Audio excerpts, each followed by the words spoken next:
Block Invest. Parlons investissement tout simplement.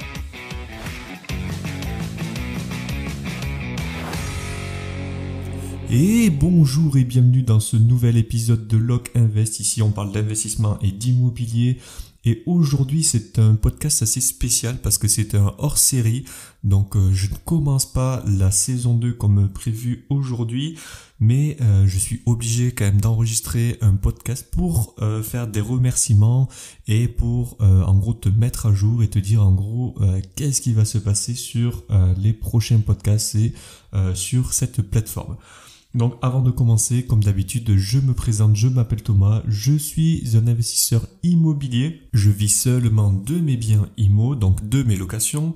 Je ne fais pas de formation ni de location courte durée et si tu souhaites me poser des questions, tu vas sur mon Instagram à Block Invest. Voilà, donc la présentation est assez courte, je vais enchaîner. Je ne te promets pas un podcast très long, je fais ça vraiment très rapidement. Alors pour commencer, je veux remercier Thibaut de Bye Bye Patron qui m'avait invité pour faire une interview. À un moment donné, je crois que c'était en août, donc ça date un peu. Le podcast vient tout juste de sortir au moment où j'enregistre, donc il est sorti pour moi hier. Et dès qu'il est sorti, j'ai eu une explosion de mes écoutes, donc je me suis dit qu'il va falloir que je fasse une mise à jour pour les gens qui commencent tout juste à m'écouter. Et j'ai eu aussi pas mal de questions sur Instagram, donc je vais en traiter une dans ce podcast. Au moins je ne ferai pas un podcast pour rien. Mais avant ça, donc petite mise à jour concernant la saison 2. Donc je n'ai toujours pas de date définitive sur quand est-ce que je commence la saison 2. J'ai déjà pas mal de choses dont je peux te parler. Donc déjà je connais les premiers sujets de podcast. En premier, c'est mon locataire que je suis en train de virer de mon local commercial. Mais bon, ça je t'en ai déjà parlé dans la saison 1. Il se passe beaucoup de choses actuellement. Mais le procès n'est malheureusement pas terminé. Donc tant qu'il n'est pas terminé, je ne peux pas t'en parler dans les podcasts. Et ce sera ça à peu près, je pense, le top départ de la saison 2.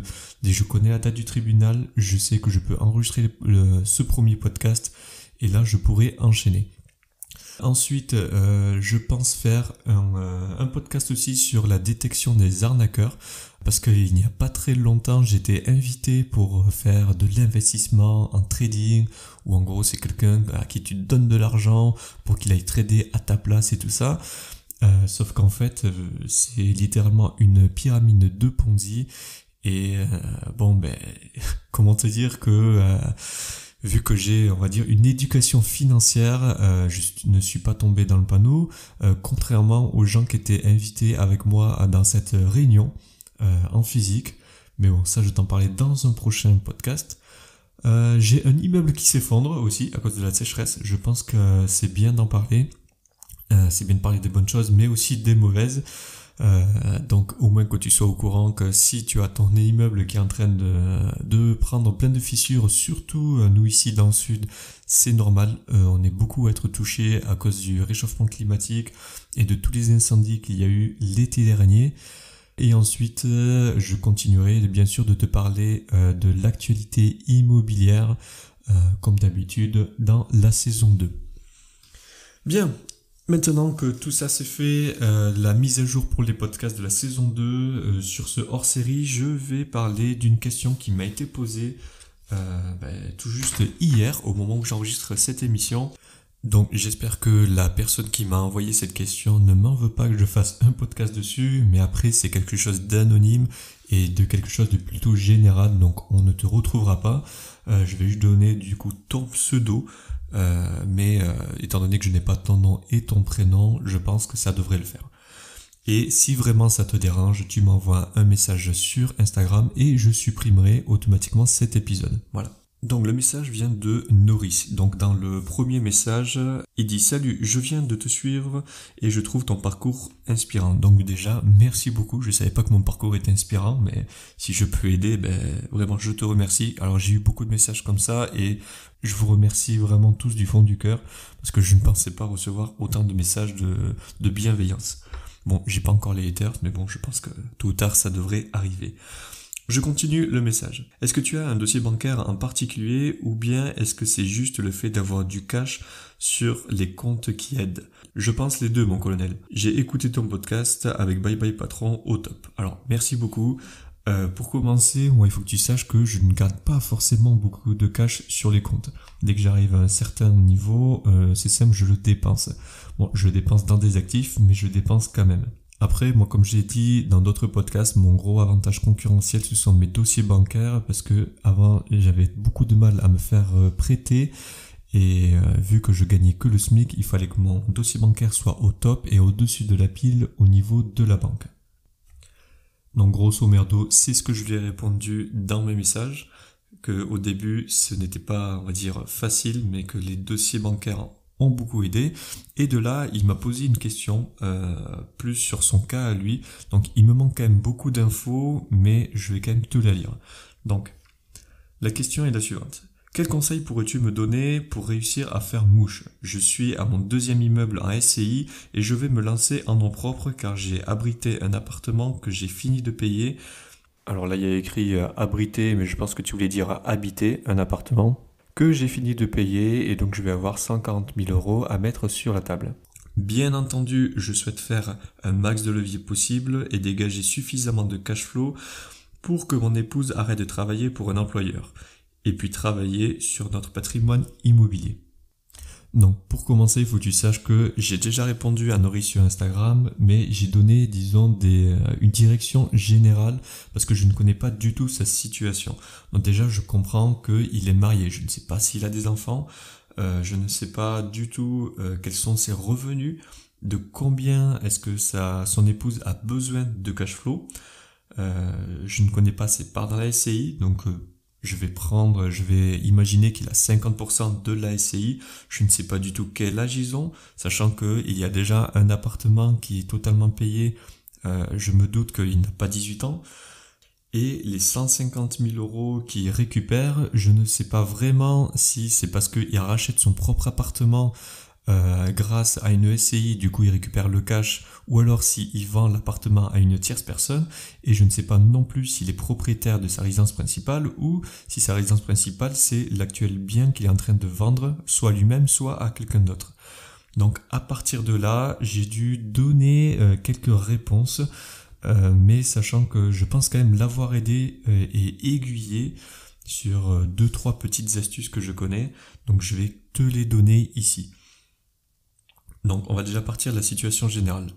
Il a 2 immeubles en SCI, sachant que le 2e immeuble, je ne sais pas s'il est en train de l'acheter ou s'il le possède déjà. C'est un peu ambigu dans le message. Ensuite, il a commencé par la SCI et maintenant il se lance en nom propre. Alors que normalement, on fait l'inverse. Alors il y a plusieurs raisons à ça. Tu peux commencer en SCI parce que tu veux t'associer à une autre personne, ou alors parce que ton taux d'endettement est déjà très élevé, donc il faut que tu fasses ça. Ou alors, il peut y avoir vraiment beaucoup d'autres raisons où tu dois léguer ton patrimoine à tes enfants, et donc automatiquement tu le décides de faire un SCI. Ou alors tu ne pouvais tout simplement pas emprunter et il faut que tu t'associes avec des amis ou de la famille. Voilà, donc ça c'est beaucoup de raisons que je ne connais pas dans le message. Ensuite, on va prendre un peu de recul par rapport à ça. Premièrement, les objectifs dans le message. Premier objectif, c'est faire mouche. Donc là, je comprends avoir un dossier bancaire en béton et pouvoir emprunter via la banque facilement. Deuxième objectif, que son épouse puisse vivre du coup de ses rentes immobilières. Alors là, ce n'est pas impossible, mais ce sera très difficile parce qu'on a quelques obstacles. Le premier, c'est la HSCF. Comme tu sais, en SCI, ils ne te bloquent pas, mais en nom propre, ils vont te bloquer à 35%, sauf si tu fais partie de la petite minorité des dossiers qui vont arriver à passer. Donc voilà pourquoi il te faut un dossier bancaire en béton. Deuxième obstacle, les futurs biens immobiliers que tu vas acheter, tu ne les connais pas parce que tu ne les as pas encore visités, parce qu'ils ne sont pas encore sur le marché, donc tu ne sais pas encore vraiment ce que tu pourras acheter. Donc ça, c'est vraiment, c'est l'inconnu de tous les investisseurs immobiliers. Tu ne sais pas vraiment où en est le marché au fur et à mesure de tes étapes. Bon, après, si tu es tout le temps sur le terrain comme moi, tu arrives à jauger, mais tu ne sais jamais quand est-ce qu'un bien va être mis en vente et quand est-ce que le bon bien, la bonne affaire va arriver. Il se peut qu'elle n'arrive jamais dans ta région. Enfin, en tout cas, toi, tu ne la vois jamais passer. Donc ça, c'est l'un des obstacles, mais c'est l'obstacle que l'on a tous. Et ensuite, l'un des plus gros obstacles qui va arriver pour toi, c'est les taux d'emprunt qui sont de plus en plus élevés et donc automatiquement un cash flow beaucoup moins élevé. Et étant donné que le cash flow c'est ce que tu cherches, tu vas devoir procéder par étapes. Donc je vais te dire déjà ce que j'ai conseillé à Norris. Donc premièrement, je lui ai dit qu'avec le cash qu'il avait, ce sera très simple de se faire prêter au début. Alors même si tu arrives à dépasser les 35%, quand tu as du cash de côté, tes dossiers passeront plus facilement. Donc il faut pas que tu mettes tout ton cash dans les emprunts que tu vas faire, mais il faut au moins que tu avances les frais de notaire et les frais de garantie de la banque. Dans les frais de garantie, ça peut aller, je sais pas, de 300 €, enfin 0 si tu arrives à le négocier, mais moi personnellement je ne les négocie pas, à maximum 2000 €. En moyenne, ce sont les prix bancaires pour fin 2022. Ensuite, je lui ai conseillé de trouver le bon conseiller. Donc le bon conseiller bancaire. Là, ce n'est pas forcément la banque chez qui tu es qui est le plus important, mais c'est surtout le bon conseiller. Pour ça, je te conseille aussi d'aller dans une banque où ils n'ont pas beaucoup de clients. Moi, personnellement, la banque qui nous prête beaucoup, ils ont 4000 clients, sachant que ce n'est pas forcément énorme comparé à l'emplacement où ils sont. Donc, essaye d'être le plus gros client dans la plus petite banque, ce qui fait que tes dossiers passeront beaucoup plus facilement.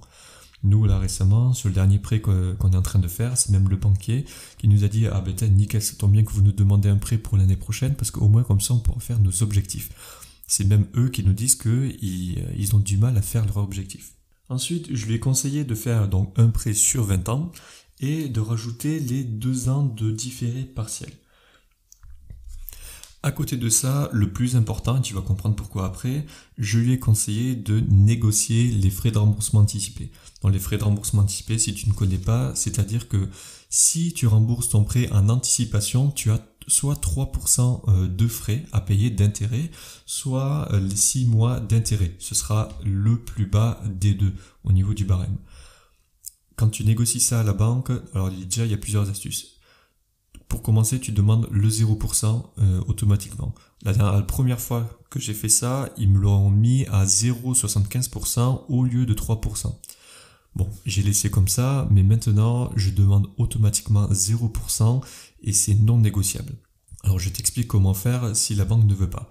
Dans les contrats, tu peux leur dire, écoutez, vous me le mettez à 0% et c'est valable seulement si je vends le bien immobilier ou que je rembourse avec mon épargne à moi personnelle sur le compte bancaire. Pourquoi tu peux dire ça à la banque? Parce qu'elle, en fait, elle s'assure que tu n'ailles pas voir ailleurs. C'est-à-dire que si tu fais un rachat de prêt dans une autre banque, automatiquement, elle sait qu'elle récupère les 3% de remboursement de frais d'anticipation. Alors là, je l'ai peut-être un peu mal dit, mais je pense que tu m'as compris. Ça permet de dire à la banque, écoutez, moi je compte rester chez vous, si je rembourse à l'avance, c'est parce que je l'ai vendu ou alors que j'ai du cash de côté. Dans tous les autres cas, si je vais voir ailleurs, c'est comme une amende, je vous paierai les frais de remboursement anticipé. Donc, une fois que tu as réussi à obtenir ce petit avantage, donc là j'ai dit à Norris, du coup, d'utiliser les loyers encaissés pendant le report. Donc il faut vraiment que tu loues le plus rapidement possible tes biens, ou alors d'acheter déjà des biens loués et pendant le report, tu utilises les loyers pour encaisser un maximum de cash et tu fais ça sur tous les biens que tu es en train d'acheter. Étant donné que le but c'est d'avoir du cash flow immédiatement, le plus rapidement possible, avec les loyers que tu as encaissés, tu rembourses en anticipation une partie du capital pour essayer d'augmenter ton cash flow et par conséquent du coup de baisser ton endettement. Le souci c'est que 35% tu l'atteins assez vite. Donc tu l'atteins assez vite même si vous êtes deux, donc ça c'est quand même une bonne chose parce que votre taux d'endettement peut être beaucoup plus élevé, donc ça c'est un avantage que vous avez à investir à deux, mais le fait d'arriver très vite à 35% fait que vous risquez de devoir revendre un bien. Donc là, c'est bien d'avoir du coup les frais de remboursement anticipé à 0% pour pouvoir en racheter, je dis n'importe quoi, 2 ou 3 ensuite. Une fois que tu as fait ce scénario plusieurs fois, là, normalement, vous devriez arriver très vite à vous verser du bénéfice, donc du cash flow. Et donc, Norris, tu pourras faire en sorte à ce que ta conjointe, enfin ton épouse, puisse vivre déjà de tes investissements immobiliers. Mais le plus gros point fort que vous avez, c'est que, étant donné que vous êtes deux et que j'imagine que vous avez deux revenus, même si je pense que tu travailles toi aussi, ça veut dire que l'un de vous deux pourra très vite quitter son job, parce que là, vous aurez 2 fois moins d'efforts à faire, étant donné que vous êtes 2 à investir. Donc votre levier bancaire sera tellement élevé que très vite, il y aura au moins un des 2 salaires qui pourra être remplacé. Après, je ne sais pas où tu vis, j'imagine que ce n'est pas à Paris, étant donné que tu m'as dit que tu as remboursé un appartement à 140 000 euros. Je sais que ce ne sont pas les prix des appartements sur Paris. Donc voilà les premières pistes que j'ai données à Norris. J'espère que ça a pu quand même toi aussi t'aider, étant donné que la HSCF c'est vraiment le truc qui fait que la plupart des gens ne veulent plus investir. Ah oui, dans la simulation que j'ai faite, j'ai considéré que les 2 immeubles que tu possédais en SCI s'autofinançaient, n'avaient pas de cash flow ni de déficit. Parce qu'il fallait bien que je prenne une décision, donc j'ai pris la décision la plus neutre possible. Après voilà, comme je l'ai dit, il vaut mieux commencer à se lancer en nom propre puis en SCI. Je pense que tu as eu quand même tes raisons de commencer par la SCI.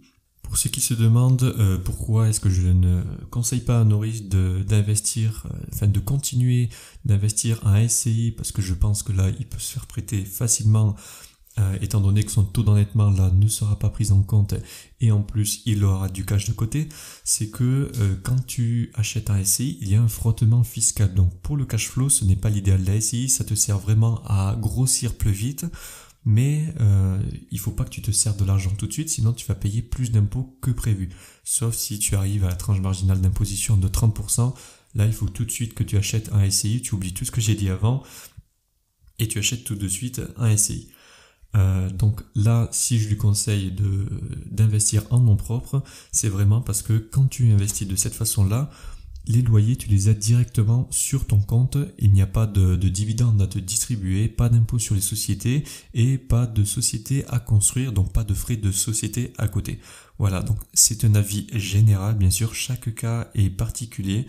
Comme je l'ai dit, là j'ai essayé d'être le plus neutre possible. Je ne connais pas toute la situation, je devine juste l'âge, la situation familiale et le cash qu'il possède. Mais là c'est vraiment pour dégrossir. Bien, nous arrivons déjà à la fin de ce podcast. Donc comme je te l'ai dit, ce n'est pas le début de la saison 2, c'est vraiment un hors-série pour te tenir au courant. Donc si tu as des questions à poser, tu me les envoies sur Instagram et puis je pourrai les traiter dans les podcasts avec un peu plus de précision. Je suis content d'avoir refait un épisode, ça fait quand même très plaisir. Je te dis à la prochaine dans un futur épisode. Salut! Merci d'avoir écouté ce podcast. Si cela vous a plu, n'hésitez pas à le partager. Pour participer au podcast, envoyez vos questions sur Instagram, à LockInvest.